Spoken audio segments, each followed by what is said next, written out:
बाळ, फ्रीजमधून श्रीखंड काढ ना. आम्ही पूर्वी घरीच बनवायचो श्रीखंड. त्याची चवच वेगळी होती. आता काय सगळं रेडीमेड. आजी, हे श्रीखंड खाऊन बघ. आज तुझ्या आईनं घरीच बनवलं की काय? हे आहे गोकुळचं श्रीखंड. अगदी जिभेवर रेंगाळणार. जिभेवरच नाही तर मनावरही रेंगाळणार. गोकुळ श्रीखंड, मनावर रेंगाळणार. नगरसेवक संजू परब यांनी नगर परिषदेत एंट्री घेतली तेव्हा काही काळ वातावरण तंग झालं. नेमकं यावेळी काय झालं पाहूया. अन्यथा आम्ही सभागृहामध्ये हा कार्यक्रम ठेवला होता.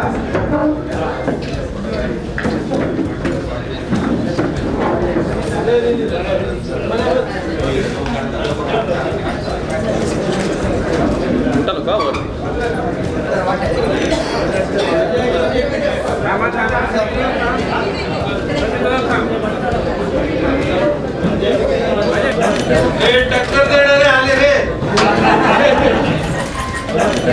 टक्कर देणारे आले रे, टक्कर देणारे आले रे. नाही नाही, मला त्याला बुके द्यायचा होता म्हणून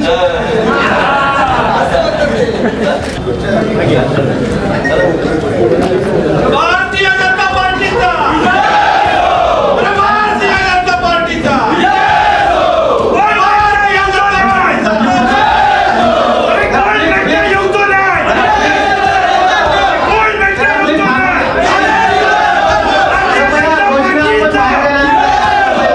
घोषणा बाहेर गेल्यानंतर त्या कृपया आम्ही ऑफिशियली प्रोग्राम हा आयोजित केलेला आहे. काल हे सर्व 7 नगरसेवक माझ्याकडे आले होते आणि पूर्वकल्पना मला नव्हती, त्यामुळे काल त्यांचा सत्कार करायचा राहिला. आज माझी इच्छा आम्हाला त्यांच्या सर्वांबरोबर सत्कार करायचा, त्यामुळे आपण कृपया 10 मिनिटासाठी आपण बसावं. त्यानंतर मग